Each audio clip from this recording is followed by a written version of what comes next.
우리는 주님의 이 비유, 한 부자와 나사로의 이야기를 통해서 우리 안에 무엇이 있는가?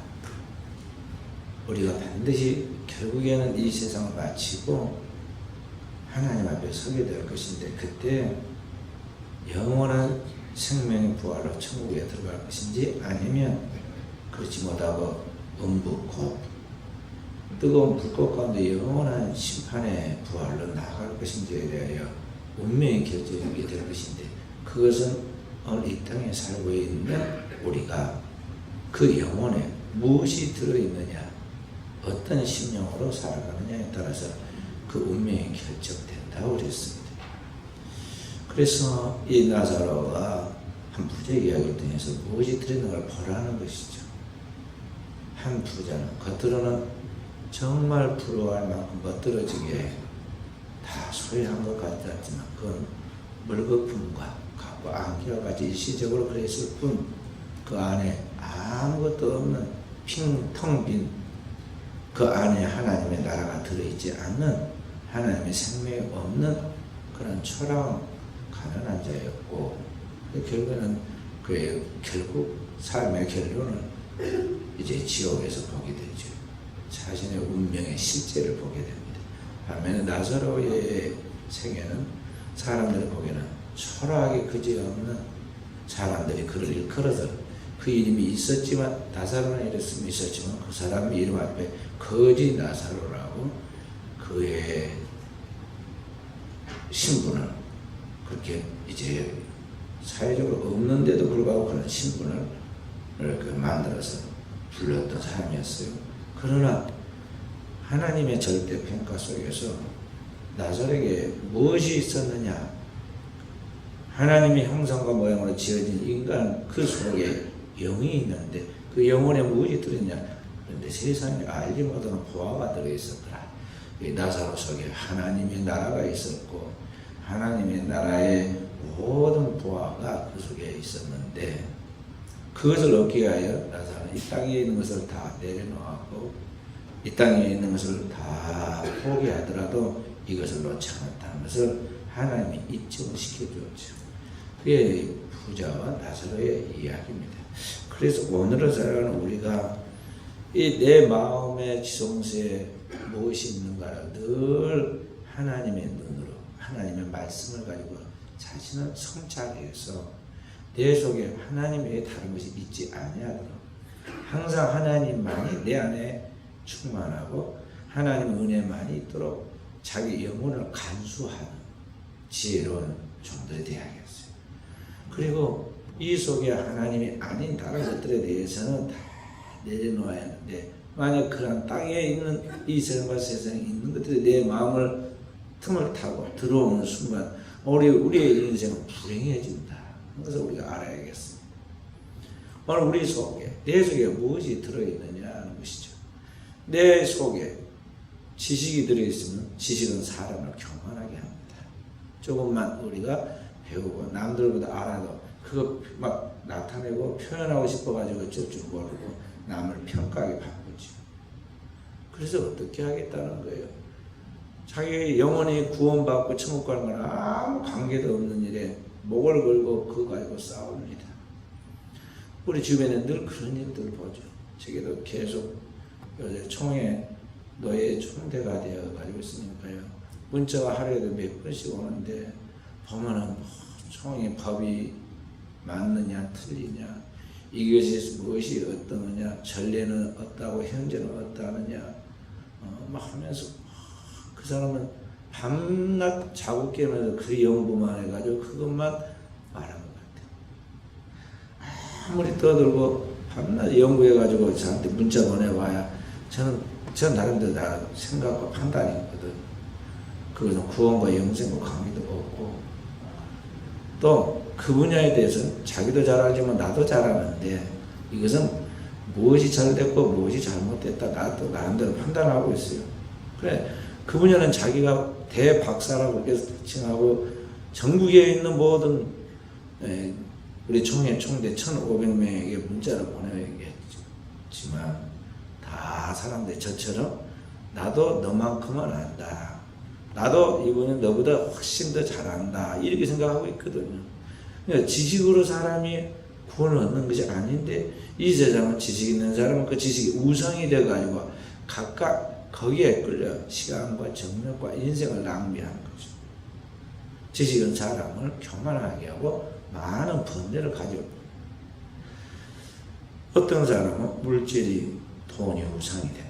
돈에 대해서만큼 누구보다도 잘 알고 어떻게 하면 돈 들어오고 나가는지 길이 보이고 어떻게 하면 많은 돈을 벌 수 있을 것인지에 대해서 확실히 다른 사람보다 노하우가 있습니다.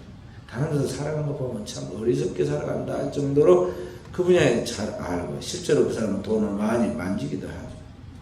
그래서 돈에 대한 문제에 대해서 그 사람은 관심이 있기 때문에 돈 이야기가 나오면 귀가 쫑긋해지고 돈에 대해서 어떤 루트를 통해서 돈을 투자하거나 돈을 받아들이면 내게 유익하다, 이익하다는 그런 게 딱 들리면은 순간 판단력이 다른 사람은 못 느끼는데 본인은 탁 느끼면서 머리가 막 돕니다.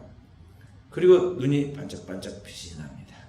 그 이야기 나면 생동감이 있고 관심이 있어요. 다른 이야기는 별로 관심도 없고 듣고 싶지도 않냐고 그런 사람 이야기한 거 보면은 별로 흥미롭지도 않아가지고 그게 있기가 싫은 거죠. 돈이 그 마음에 우상이 되어 있을 때의 이야기. 돈에 대한 욕망이 한번 지배하기 시작하면은 그게 이제 그런 지배에서 끌고 가기 시작하기 때문에 이제 모든 가치관이 거기에서 결정이 나요. 자녀를 키우는 문제에 있어서 자녀를 양육하는 문제에 대해서 모든 돈으로 환산해가지고 생각하고 판단하고 직장을 찾는 문제, 또 이런 모든 생활에 가는 문제, 친구를 사귀고 친구를 끊는 것도 전부 다 돈에다가 쫓도록 두고 다 하죠. 결혼도 돈으로 하려고 하고 결혼을 끝마치고 파혼하는 것도 돈 때문에 그러고 그렇게 돈이 그의 우상이 되니까 우정도 사랑도 다 끝나가는 거예요. 그 사람은 다른 건 별로 중요하게 절대 생각이 안 해요. 어찌 저렇게 좋은 가정에서 좋은 환경에서 경제적 여유가 있는데 왜 가정을 저 모양으로 해가지고 파탄을 시키고 이혼을 할까? 보통 사람이 상식적으로 이해를 못하는 건데 그들은 당연하게 생각해요. 이익이 없는 거예요. 자기 생에 유익이 없는 거예요. 그러니까 끊어버리는 거예요. 권력이 그 마음에 들어가서 우상이 되는 사람은 어떤 권력에 조그만 그림자라도 있으면 거기에 붙어가지고 쫓아가려고 이쪽 갔다가 저쪽으로 갔다가 이 당으로 갔다가 저쪽 당으로 갔다가 늘 돌아다니죠. 그래서 정치하는 사람들 보고 우리 보통 사람들이 말하기를 거짓말을 한다. 정치 안 한단 말도 거짓말이고 이제 정기했다 이제 손 다 씻고 이제 끝나고 다시는 거기 들어가지 않는다고 말해도 진짜일까? 저게 진짜일까? 언젠가 다시 하고 말걸 그렇게 생각을 다 하고 그러죠. 왜냐면 그 사람은 그게 깊은 그 마음을 지금 지배하고 있는 하나의 요소이거든요. 우상이 된 말이죠. 사람들은 크고 작은 모든 문제에서 자기 마음에 일하는 우상들이 있고 나이에 따라서 어떤 환경에 따라서 우상들이 바뀌긴 하지만 그런 우상들이 늘 그의 마음속을 지배하고 있어요. 그래서 마음에 복잡해요. 고대 그리스에 파르테논 신전이라는 만신전이 있었는데 모든 신들을 다 모아놓고 다 숭배했어요. 일본도 역시 보면은 모든 것들을 다 신으로 숭배하고 나가지고 그래서 일본에는 8만 개의 신이 있다고 그러잖아요. 인간의 욕망이 그렇게 투사가 되어 나타나는 것을 신의 형상으로 그렇게 묘사하고 거기에 그 형상을 만들어서 실제로 두고 거의 숭배하기도 하고 마음에 있는 것들을 이렇게 입으로 표현하고 실제로 종교의 양식으로 만들어서 숭배하는 겁니다. 그런데 이렇게 가득한 마음에 있는 욕망과 탐욕들, 그 우상들을 가지고 있으면 우리의 인생이 불행해지는 거예요. 왜냐하면 그런 것들은 시간과 정력과 인생을 다 이게 이제 다 소비하는 가운데 가장 중요한 자신을 창조하시고 그 안에 생명을 공급하여 끝까지 책임져 가지고 우리를 하나님의 영원한 나라로 아버지 집으로 인도하신 그 하나님과의 관계가 단절되고 그 세상으로부터 들어와 있는 그런 것들이 어느 우리의 마음과 시간과 정을 다 빼앗았기 때문에 하나님의 빛이, 하나님의 은혜가, 하나님의 사랑이, 하나님의 영광이 그 영혼의 지성소에 머물 수가 없게 되었다는 거예요. 그래서 주님은 우리에게 천국의 윤리에 대해서 이야기 첫 번째로 했던 말씀은 마태복음 5장 3절에 심령이 가난한 자는 복이 있나니 천국이 저희 것입니다. 오늘 우리의 영혼의 지성소에 세상 것을 다 내려놓고 비워버리고 텅 비어있는 자가 복이 있다는 거죠. 왜냐? 그 안에 본래 인간은 하나님의 형상과 모형으로 지어졌기 때문에 그 영혼의 지성소에 눈으로 보이지 않다 실제로 살아 계신 그 하나님이 바람같이 텅 비어있는 그곳에 거기에 바람이 와서 머물듯이 하나님의 영이 성령이 와서 지배하시고 성령이 주관하시는데 그 진리의 성령이 그 안에서 역사하셔서 하나님께 무엇인가를 생각나게 하고 하나님과 교제하게 하고 하나님과의 교통을 통해서 하나님의 생명이 흘러 넘치도록 하기 때문에 그 사람은 땅에 살고 있지만 하늘에 속한 사람으로서의 권세에 있는 삶을 누릴 수 있으므로 이 사람은 복이 있다는 것이고 그 사람의 그 삶이 바로 천국이다 하는 것입니다. 그래서 오늘의 자가 우리는 하나님의 은혜를 사모하고 나아가면서 이 땅에 있는 것들을 다 내려놓는 작업, 이 세상과 세상에 있는 것들을 사랑하고 집착하고 애착하며 살아왔던 그 삶의 그 고뇌와 번뇌를 다 버리라는 것이죠. 그래서 주께서 마서 수고하고 무거운 짐을 다 주님께 가져오라. 짐진 자 다 내게로 오라 하신 말씀의 의미이고 내 짐을 여호와께 맡겨버리라. 이는 주께서 너희를 권고하시리라는 말씀의 의미. 다 내려놓는. 근데 예배 때는 금방 기도하면서 내려놓은 것 같다가 나가면서 다시 둘러매고 또 나갑니다. 그래서 또 나가면서 또 걱정해. 아휴, 이거 어떻게 해야 할지 저떻게 해야 할지 그러면서 금방 나가면서 배낭 둘러매고 가듯이 또 메고 갑니다. 그래가 해결이 됐느냐? 더 큰 배낭을 또 메고 그 다음에 또 와. 막 뭐라고 하고 했다가 이제 마음이 좀 시원해진 것 같다고 그러고 마음이 편해진 것 같다고 그러더니 조금 있다 또 나가면서 또 배낭을 둘러매고 나간다고. 우리들의 반복된 그런 습관들이죠. 주님께서 십자가에 의해서 우리의 죄, 인류의 모든 죄를 짊어지시고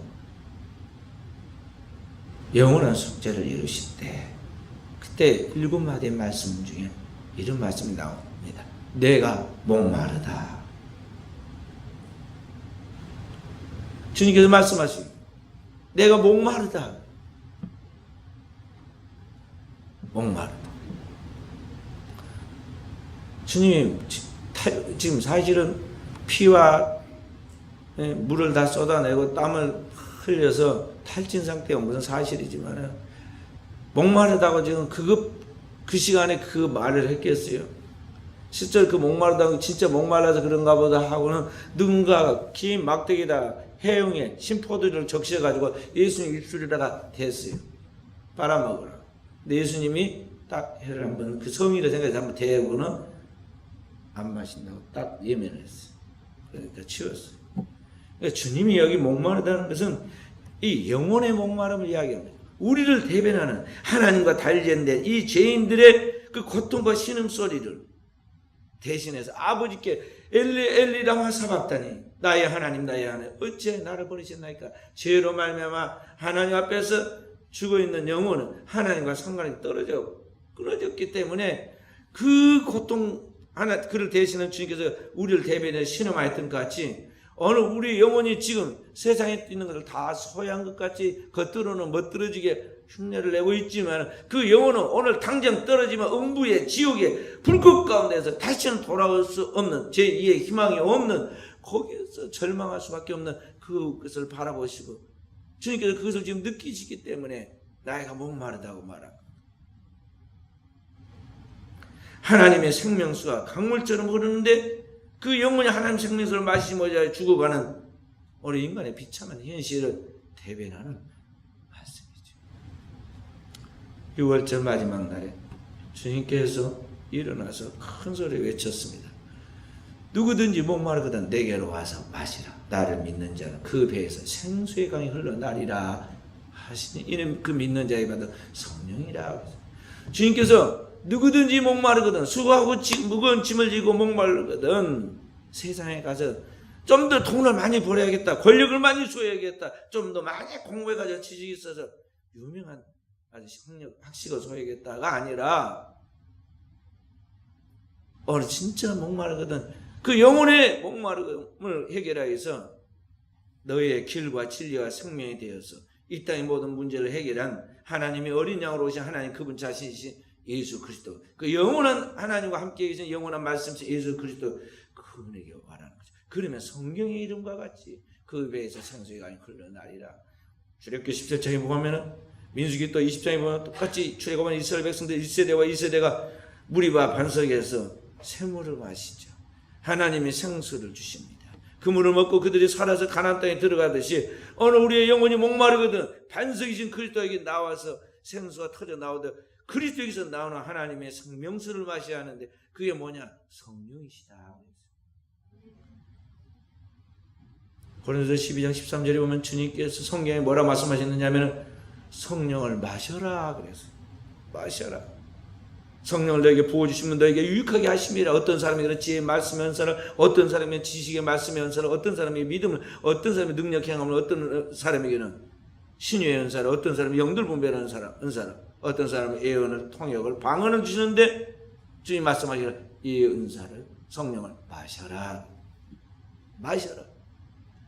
오늘 우리가 밥을 먹고 그리고 물을 먹어야 살듯이 영혼에 필요한 우리의 영혼엔 그리스도 예수 안에서 거듭난 속사람인데 이 영혼에 필요한 양식이 뭐냐? 그리스도의 살인 주님의 말씀, 그리고 그리스도께서 우리에게 그 흘린 보혈의 피로써 우리에게 주신 성령, 그것을 마시라는 거예요.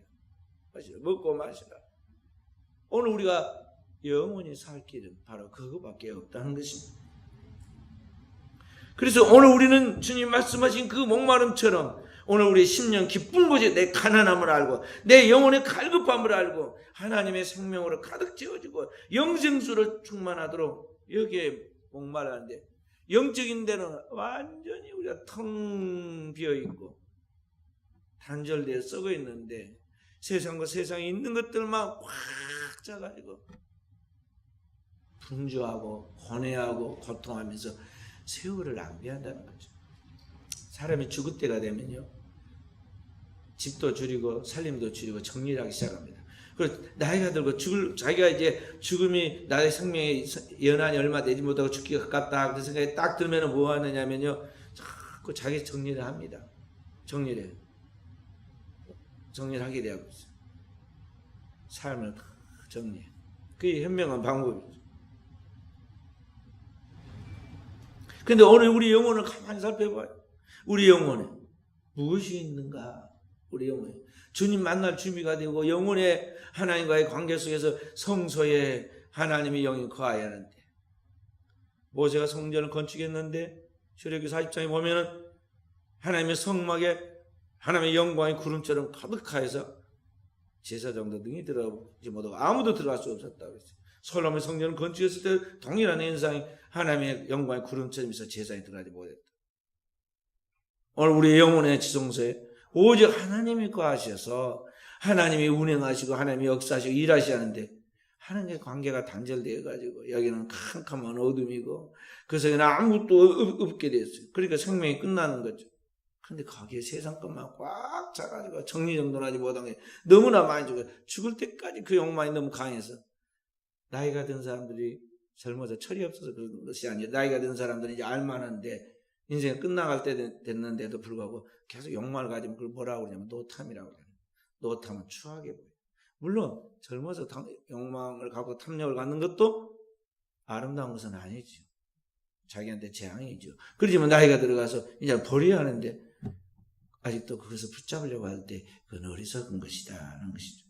그래서 우리는 영혼에 부유한 사람이 돼야 돼. 나사로는 하나님 인정해 줬어요. 겉으로는 초라했지만 속사람은 날로 강해지고 은혜로워지고 충만한 은혜 은사가 있어서 죽은 즉시 성경에 뭐라고 그랬어요? 천사의 손에 받들려 아브라함의 품에 들어가서 머물잖아요. 구약의 엘리야가 그 인생이 끝나갈 때 요단강을 건너니까 어디서부터 아주 빛나는 찬란한 옷을 입은 천사들이 불말과 불멸금으로 몰고 와서 엘리야를 모시고 올라가잖아요. 그 엘리야가 두 눈으로 분명히 봤잖아요. 그렇지. 천사는 부리는 영으로서 구원 얻는 후사들을 위하여 섬기신으로 보내는 거예요. 그래서 이런 거죠. 그냥 산 거 아니에요. 하나님 부리는 천사들이 우리를 좌우해서 호위해 주니까 우리가 살아가고 있는 거다. 그런데 그 천사의 손에 딱 받들려 올라가야 할 것인데 죽은 즉시 마귀가 자기 소유라고 말이죠. 즉시 낚아채가지고는 막 끌고 내려가는데 이 캄캄하고 어두운 가운데 끌고 들어가 보니까 다시는 나올 수 없는 뜨거운 불꽃 가운데 들어가 있잖아요. 그래서 슬피 울며 이를 갈고 아무리 제2의 희망을 가지려고 했지만은 거의 단 하나의 작은 물방울 하나 떨어뜨리는 그 소원도 들어지지 않는 거죠. 그것이 우리들의 운명의 현실이에요.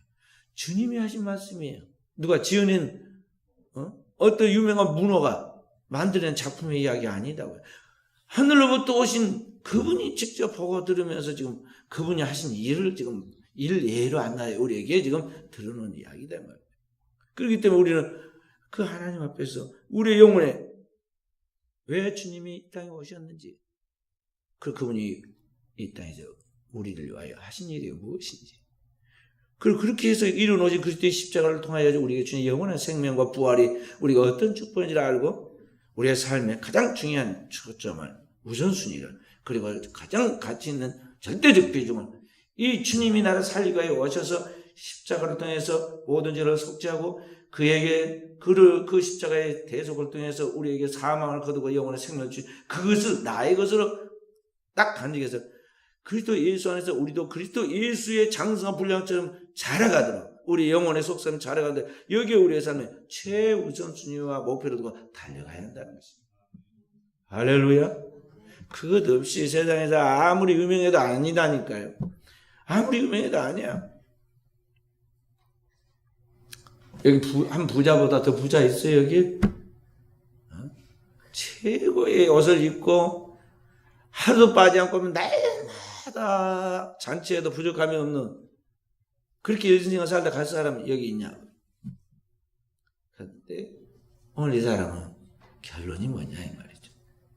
그래서 우리는 하나님 앞에 지혜 있는 사람으로서 나사로는 하나를 진짜 붙잡았기 때문에 하나님이 그 명예로운 이름으로 그 이름을 진짜 거지로 끝났다가 그 거지로 끝나고 그냥 지옥에 갔으면은 그 사람 명예를 그래도 하나님이 존중해 주려고 이름 안 밝혔을 거예요. 한 부자처럼. 근데 밝혀주잖아요. 명예로우니까 그 이름이 생명책에 기록되어 있는 높은 존귀한 이름이기 때문에 그를 알려준 거예요. 나사로는 진짜를 자기가 알고 있고 체험했고 붙잡았기 때문에 그 안 놓치려고 다 내려놓은 거예요. 최고를 붙잡으려고. 가장 가치 있는 영광 이루려고 그런 것이죠. 그래서 우리는 내 안에 내가 만난 주님이 어떤 분인가, 계속 자기 안에 주님과의 관계 속에서 그리스도의 장성 분량이 있는데 여기에 목표로 돼야 돼. 그 신앙의 삶이에요. 단지 교회 다니고 예수 믿고 삶이 좀 행동하고 집안이 좋아지고 자녀가 조금 잘 이런 신앙으로 나가면 안 돼요. 그건 처음 그냥 교회를 다닐 때 단순한 분량의 수준의 이야기죠. 아기가 엄마 아빠한테 나가서 먹을 것 주고 자기가 좋아하는 장난감 주면 좋아가지고 그 엄마 아빠 따르는 수준처럼 그 아기와 같은 신앙이죠. 이제 그럴 때 장성분량이 이르래요. 성인은 어때요? 엄마 아빠의 속을 알고 그 애환을 알고 엄마 아빠가 그렇게 고생해서 키웠는데 내가 엄마 아빠에게 조금이라도 보답을 하고 엄마 아빠 고생을 안 시키게 하고 엄마 아빠의 근심을 안 끼치니까 어떻게 할까 하고 자꾸 엄마 아빠를 생각하면서 자기 부모에게 자꾸 이게 배려하는 그걸 둘 때 우리가 부모들이 어때요? 다 컸구나. 이제 장성한 성인이 되었구나. 키운 보람이 있고 행복함이 있고 그 살아왔던 그 모든 그런 날들이 위로가 되는 거거든.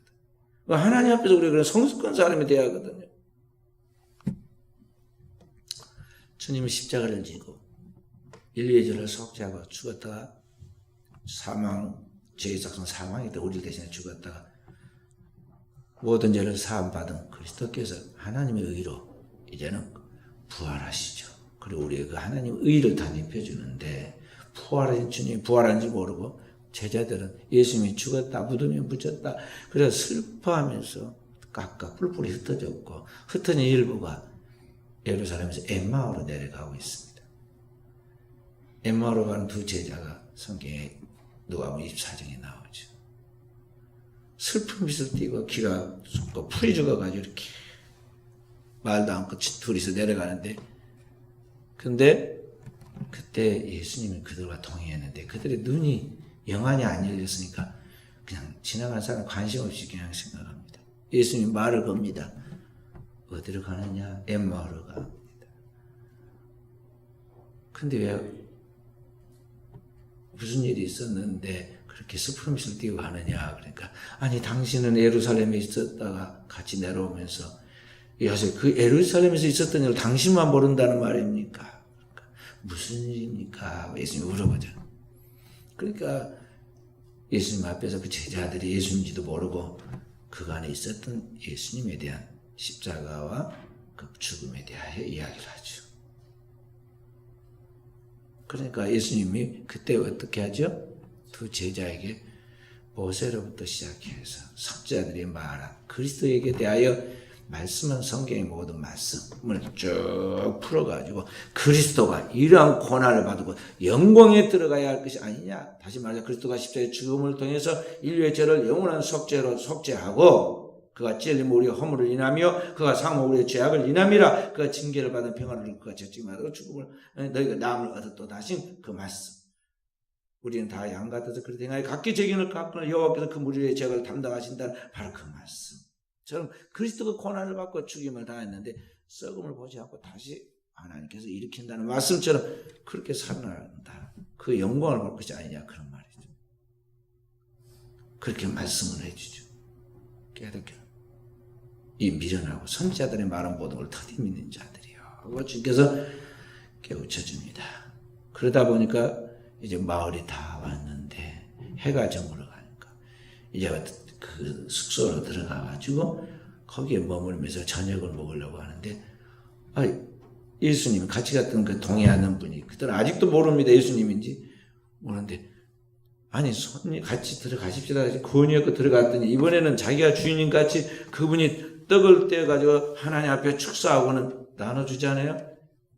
자기가 지금 산 것도 아닌데 그런데 딱 떡을 떼어주는 순간 그때 뭐가 됐다고 했어요? 탁 영안이 열려가지고 자기 앞에 오신 그분이 바로 부활의 주님 예수님이라는 걸 알게 됐죠.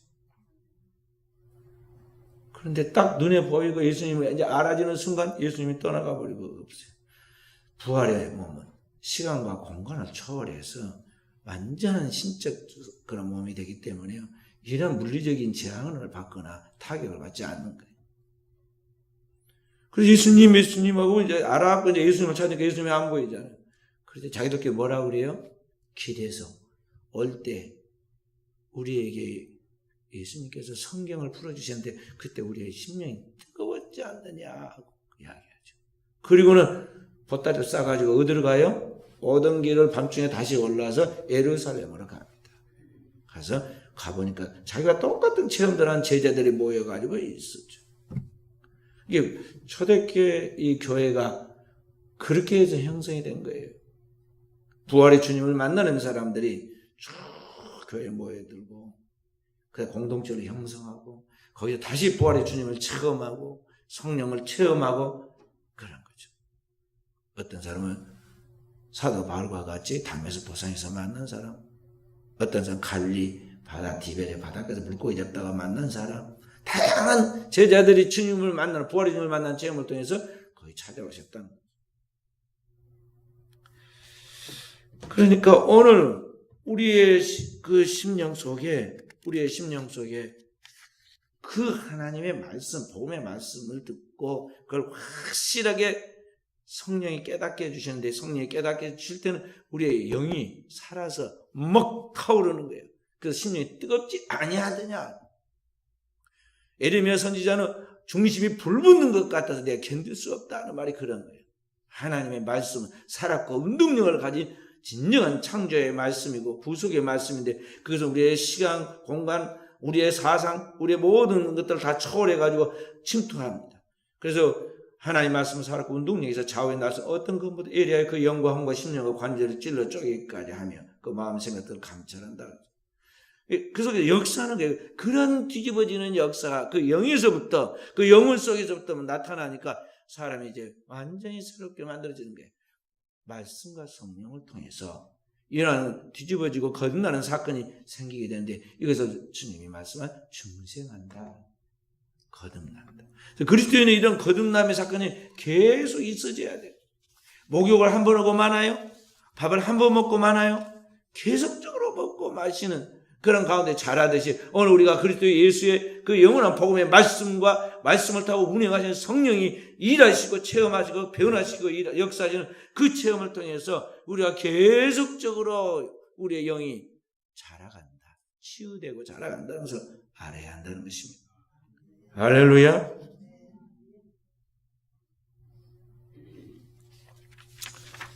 그래서 오늘 우리가 신앙생활에 나갈 때 제대로 신앙생활을 해야 돼요. 오늘 아브라함이 지옥에 간 부자에게 그런 말을 합니다. 부자에게 아주 영리한 것까지 부자가 그렇게 말합니다. 나사로를 가서 살려가지고 보내면서 내 형제들 때 말하면 들을 것입니다. 죽은 자가 가서 말하는데 안 듣겠어요? 그러니까 아브라함이 뭐라고 이야기해요? 모세와 선지자들에게 들으라, 들을지니라 그러잖아요. 그리고 또다시 말해, 모세와 선지자들이 듣지 아니하면 죽은 자 가운데 살아난 자가 있을지라도 권함을 받지 아니하리라. 중요한 이야기를 해줍니다. 우리는 이야기합니다. 언젠가는 한번 하나님께서 한번 깰 때가 올 거라고. 사건이 벌어져갖고 깨닫고. 안 돼, 안 돼. 괜히 애꿎은 몸만 상하고 돈만 손실나고 시간만 낭비하지. 인간이 그렇게 하고 변화된지 아세요? 제가 30살 때 구례 마산 제일교회를 개척했는데 이제 이발을 하러 갑니다. 이발소 아저씨한테. 그 교회 그 큰 도로 봐라. 면사무소 있고 책도 있고 봐 있는데 이발을 하러 갔는데 이발소에 아저씨가 그러더라고요. 이발로는 또 하나 사람을 가르치면서, 목사님, 저 사람 있잖아요. 죽었다고 사형 선고 받은 사람이에요. 혼자 해석을 다 해줘요. 근데요, 저 사람이 장성 시원상 기도원에 가가지고 병 고침 받았고 나은 사람이거든요. 근데 교회 안 나가요. 그게 뭐라고, 무슨 말이에요? 나보고 전도해라 그 말이죠. 그 사람이 뭐라고 하는지 알아요? 그때는 그렇게 나을만 하니까 나았지 뭐. 그때는 얼마나 절박하게 매달렸으면 그 쌩둥이가 저기 기도원에 가서 막 금식하고 기도를 하고 부르짖었겠어요. 그런데 하나님 은총으로 치료받았는데 어느 순간에 지나고 나니까 뜨거운 물에 있던 사람이 뜨겁다가 저만큼 가면 식어가지고 몸이 역시 추워지듯이 말이죠. 은혜의 도가니 안에 안 있으니까 금방 세상에 젖어 있는데 입버릇이 나오고 습관이 나와가지고 목사를 옆에 두고 하는 말이 나으려니까 나지 뭐. 그때 내가 속으로 그랬어요. 너는 얼마 후에 죽겠다. 은혜를 받아서 깨달아야 하는데 그걸 못 깨달아 왜 죽어 못 가겠다. 1년도 못 가서 죽었어. 종교의 청 하나 깨닫지 못한 사람 멸망하는 짐승과 같도다. 그렇게 해도 되는 게 아니에요. 인간은 인격적 존재예요. 하나님의 형상과 모양져서 하나님의 은혜로, 하나님의 말씀으로, 하나님의 진리로, 하나님의 성령으로만 이게 거듭나가서 새로워지는 거지, 자기의 노력과 의지, 도덕과 결심, 철학, 학문, 교양으로 되는 게 아니다 이 말이죠. 세련되게 그렇게 묘사는 할 수 있지만은 그게 되는 게 아니야. 죽은 시체에다가 아무리 분장을 예쁘게 하고 아주 멋있는 옷을 입혀놓는다고 그 사람이 살아있는 사람이는가요? 깡시처럼 말이죠. 흉내를 내게 할 수는 있을지 몰라도 진짜 산 건 아니잖아요. 인간은 살아있는 생명체이기 때문에 숨을 호로 쉬고 살아있는 동안에 하나님과의 영혼의 접촉점을 만나서 그 영혼의 부활의 생명의 역사가 일어나야지, 거듭남과 함께 새 생명이 그 안에 활동하고 움직여야지, 그런 것이 없이는 세상에 그 어떤 것으로도 안 된다는 거죠. 그래서 주님이 오신 것이고 주님이 성령을 부어주신 거예요. 그런데 문제는 주님 뭐라고 하냐면, 오늘 주님 아브라함한테 뭐라고 말씀했냐면, 살아있을 때 선지자와 모세를 통해 듣지 않으면 어떤 것에도 권한을 받지 않는다고 했어요. 무슨 이야기냐면요, 오늘 살아있는 동안에 교회를 통해서 정상적인 주의 정도를 통해서 정상적인 하나님의 말씀으로 은혜 받고 치유받고 새로운 삶을 살아가지 않으면 별 표적, 기적, 아주 대단한 어떤 체험이 나타나도 그 사람 원래 습관으로 돌아가서 제약된 길로 달려가다 망한다 이 말. 그러니까 뭐가 중요하다는 말이에요? 우리의 일상적 신앙생활, 곧 오늘 매주 드리는, 그리고 매일 드리는 하나님 앞에 이 예배가 중요하다는 거죠. 그래서 우리에게 예배에 대한 슬로건이 뭐예요? 예배의 성공자가 인생의 성공자입니다. 예배의 성공을 해야 돼. 준비된 예배를 드려야 하고, 예배를 드릴 때 하나님 앞에 상달될 수 있는 살아있는 전심전력한 예배를 드려야 하고, 그 예배를 통해서 하나님과의 영혼의 접촉점이 이루어지고 치유가 일어나고 변화가 일어나야 한다는 거죠. 주님이 이렇게 말씀하셨어요. 요한복음 4장 23절 24절에 예배하는 자는 영과 진리로 예배하라. 하나님은 영이시니 예배하는 자가 영과 진리로 예배할지니라. 하나님께서 찾으시는 진정한 예배가 있다 이 말이죠. 어떤 예배냐? 영과 진리로 드리는 예배라는 거죠. 영과 진리로 드리는, 성령 안에서 진리로 드리는 예배예요. 성령 안에서 진리로 드리는 예배. 그러니까 그 심령, 오늘 우리 몸에 하는 성전이고, 성전의 지성소가 오늘 우리 심령, 마음에 들어있는 영혼인데, 우리 심령의 전 안에 하나님의 이 영광의 구름처럼 임하듯이 하나님의 성령이 내 안에서 사로잡고 역사하시는데, 성령은 반드시 진리를 타고 역사하시고 하나님 말씀을 타고 일하신다는 거죠. 그러니까 그 생각 속에 오늘 세상 생각, 다른 나의 생각이 아니라, 인간의 생각이 아니라 하나님의 말씀을 꽉 붙잡고 그 말씀 속에서 그 말씀을 확실하게 나에게서 붙잡고 믿는 가운데서 말씀을 통해서 나의 영 안에, 내 영 안에서부터 온 몸에까지 나타나는 하나님의 함께하심, 만들어주심, 치유하심, 새롭게 하시는 그런 것들이 나타나는 성령 운행하는 것이 내 안에 있어야 한다는 거죠. 그렇게 예배하라는 거예요. 그것이 내 영혼의 모든 생각을 사로잡고 내 심령과 관절을 찔러 쪼개는, 그래서 어떤 존재냐면 새로운 존재, new being. 그래서 하나님의 새로운 창조물, 새로운 피조물, new creation이 되어서 지금 껍데기는 옛사람 그대로, 우리가 나이가 먹어서 얼굴에 주름살이 이제 막 생기고 얼굴에 아름다운 빛도 사라지고 그러지만은 그 영혼의 속사람은 날이 갈수록 자라고 장성하여 그리스도의 분량에 이르고 지혜와 청명에 따르고 하나님의 능력에 따라서 더 풍성하고 은혜가 넘치는 사람이 되어야 한다는 것이죠. 구약의 모세 이야기를 보면요, 80의 분을 봤을 때는 난 늙어서 아무것도 못하는데 왜 나를 부르십니까? 막 얼마나 뒤로 뺐습니까? 근데 그가 사역을 모두 마친 40년 후에 죽을 때 성경 뭐라고 그랬냐면요, 그 얼굴에 빛이 황치가 나서 사람들이 보기에 두려웠다고 그랬어요. 그리고 그 기력이 얼마나 좋았던지 느보산 꼭대기, 비스카산 꼭대기 그 느보산에 올라갔는데 고가 얼마나 높은지 알아요? 우리나라의 지리산 2배나 된다고. 더 돼. 백두산 2700m인데 여기가 4200m인가 4700m 그렇게 된다고. 그러니까 얼마나 높아요. 이 노인이 거기를 자기 걸음으로 올라갔다고요. 또 이야기를 눈이 쇠하지 않았다. 나이가 들면 항상 이 노안이 오는데 눈이 시하지 않았어. 기력은 얼마나 좋았으면 4,200m 거뜬히 올라갔을까요? 그런데 왜 갔어요? 늙어서 죽은 것이 아니라 사명이 끝나니까 하나님 데려가신 거예요. 어떤 사람은 365년 살고 사명이 끝났다가 데리고 900살 넘게 다 살 때, 어떤 사람은 엘리야 같은 사람은 사명이 끝나니까 그냥 죽음을 보지 않고 그냥 통째로 하나님께서 불말과 불병으로 데려가시죠. 사명이 끝나면 데려가는 거예요. 이게 사명이 끝나는 날까지 우리는 지혜와 총명, 영육간의 강건함을 통해서 하나님의 일을 부지런히 하다가 이제 너희 일 다 마쳤으니까 수고했다. 그만 끝마치고 쉬어라. 그러면 우리는 저 앞에 가야겠죠. 그때 가야 돼. 그때. 그러기까지 우리는 매일 하나님과의 관계에 성공하도록 예배의 성공자가 되라는 것이죠. 그래서 금요일 저녁부터 준비해야 돼요. 금요일 저녁부터. 금요일 저녁. 일과 끝났잖아요. 지금 다 주 5일 근무제니까 끝났어. 그러면 다 놀자. 세상 사람들은 이제 노는 국리라는데 그렇지 않으면 그때부터 이제 본격적으로 주일 준비해야 하니까 기도하기 위해서 더 기도하고 말씀 듣고 자기의 삶을 일주일의 삶을 검토해서 회개하고.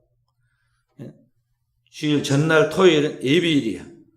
그날은 주일을 주면 예비일이라고. 그래서 영육간에 준비하고 주일날 와서 하나님 예배드리는 나 혼자 예배드리는 게 아니라 여러 공동체 와서 예배를 드리니까 믿음이 약한 자들의 그 신앙과 삶을 위해서 우리가 미리 준비하겠죠. 청소도 하고 전도도 하고 신방도 하고 또 그들의 영혼들을 위해서 기도도 하고 잘 준비해놨다가 주일 딱 되면 주일날 하나님 앞에 우리의 삶을 잘 감당해서 딱 하나님 앞에 예배에 집중하면 성령이 역사하신다. 활동하고 움직이시는 하나님의 역사를 눈으로 볼 수도 있고 귀로 들을 수도 있고 우리의 삶의 현장에서 느낄 수도 있도록 하나님께서 강력하게 역사하는 거예요. 바람 부는 것이 우리가 못 느낍니다.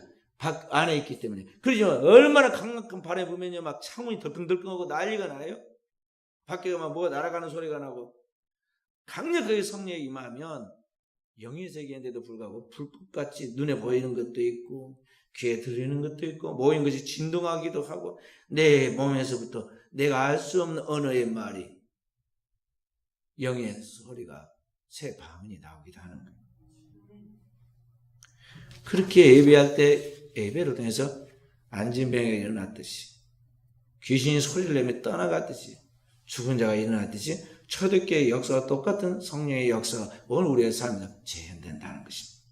할렐루야. 그 영육간에 강건하게 살다가 주님이 부르실 때 가야지. 우리가 다른 어떤 걸 절대적으로 의존해서는 안 돼요.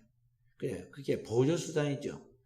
생활에 우리 밥을 먹듯이 우리가 살아가는데 뭐 현대의학이라든지 다른 교통수단이든 이런 것을 보조수단으로 우리가 살아가는 것이지 그게 절대적인 것은 아니에요. 근데 우리는 거꾸로 뒤집어가지고 말이죠. 밥이 절대적인 것 같이. 돈이 절대적인 것 같이. 약이 절대적이고 병원이 절대적인 것 같이. 그걸 너무 의존한다고. 그러면 맨날 아픈 사람 또 아파. 어떤 분이 그러더라고. 병원에서 자기가 지금 치료를 받고 있는데 한 달에 650만 원씩인가 그 병원비가 나오는데 다 보험에서 나온다고. 650만 원 큰 돈인데 막 하면서 이야기를 하더라고. 내가 안 아프고 병 안 걸리고 돈 보상 안 받고 말지 부르라고 하냐고 내가 이야기를 우리 동기들하고 앉아서 그 이야기를 했어. 건강해. 이게 영육간에 건강하게 지내야지. 보험 많이 타고 뭐 그러면 뭐 할 거예요. 나중에 와서는 다 두고 갈 거 버릴 것인데. 오늘 우리 안에 우리의 심령 안에 세상 것으로 꽉 차 있다면 이걸 다 소유했다도 헛된 것이다 말고 우리가 내려놓고 버리는 연습을 해야 돼. 그리고 우리는 영혼의 부유한 자가 되도록 내 영혼의 지성소에 내 심령 깊은 곳에 오직 하나님 그분의 영원한 말씀만이 나를 지배하시도록 나와 함께 하시도록 해야 돼. 내 심령 속에 다른데 어떤 것도 있어도 안 된다. 성경 한 권 읽고 우리 몇 권 읽고 우리 기도하도록 하겠습니다. 마태복음 10장 37절 말씀. 마태복음 10장 37절. 39절까지 다 함께. 아버지나 어머니를 나보다 더 사랑하는 자는 내게 합당하지 아니하고 아들이나 딸을 나보다 더 사랑하는 자는 내게 합당하지 아니하며 또 자기를 십자가를 지고 나를 따르지 않는 자도 내게 합당치 아니하니라. 자기 목숨을 얻는 자는 잃을 것이요 나를 위하여 자기 목숨을 얻는 자는 얻으리라. 아멘. 마가복음 10장 29절 봅시다. 마가복음 10장 29절. 마가복음 10장 29절 31절까지 다 함께. 예수께서 이르시되 내가 진실로 너희에게 이르노니 나와 복음을 위하여 집이나 형제나 자매나 어머니 아버지나 자식이나 전토를 벌인 자는 현세에 있어서 집과 형제와 자매 어머니와 자식과 전토를 100배나 받되 박해를 경하여 받고 내세에 형상받지 못할 자가 없느니라. 그러나 먼저 된 자서 나중 되고 나중 된 자서 먼저 될 자가 많으니라. 아멘. 다 함께 기도하십시다. 우리 허준성 11종금 성경 됐습니다. 존귀하신 아버지, 오늘도 주 앞에 경배하는 사랑하는 종들 머리 위에 축복해 주시고 함께 하옵소서. 말씀처럼 주의 종들 주님 외에 다른 어떤 것이 우리 마음을 지배하지 않게 하옵소서. 비록 가족이라 할지라도 형제 자매 부모까지도 내 자신의 생명까지도 내 중심에 있지 않게 해주시고 내 영혼의 지정세 오직 살아계신 그 영원하신 하나님 그분의 말씀만이 좌정하게 하사 또 그 말씀으로 살고 그 말씀도 일하신 성령으로 사는 종들 되게 하옵소서. 주님, 우리 사는 종들 세상에 살고 있습니다. 환경에 영향을 받습니다. 이 세상은 끊임없이 우는 사자처럼 산길자를 찾고 끊임없이 원수 마귀는 변장하여 우리 속에 세상과 세상에 있는 것들 육신의 정욕과 안목의 정과 이상의 자랑으로 현대판 선악과가 되어 우리를 유혹합니다. 죄의 정도 속지 않게 하여 주시고 세상의 것을 사랑치 않게 해주시고 다 내려놓고 비워놓고 오직 하나님 아버지께서 내게 주신 그 구속의 은혜와 사랑만이 덜 충만해서 내 영혼이 약동하게 하옵소서. 또 주의 종들 성령으로 살고 성령을 행하는 종들 되어 우리 앞에 영광 돌리게 하신다 하심을 감사드립니다. 귀한 어린 자녀 우리 준성이가 하나님 앞에 늘 헌금을 합니다. 주님, 어린아이가 드린 보리떡 5개 물고기 되고 말이로 창조적인 기적의 역사를 보였고 성경에 기록했습니다. 어린 자녀가 늘 주님 앞에서 믿음으로 배우고 훈련한 대로 충성하니 그 머리에 안수해 주시고 항상 성인을 대신해서 지금 방송실을 지키면서 일하고 있습니다. 그 머리에 축복하여 주사 하나님의 은총이 따르게 하옵소서. 감사드리며 구주 예수님 이름으로 기도하옵나이다. 아멘.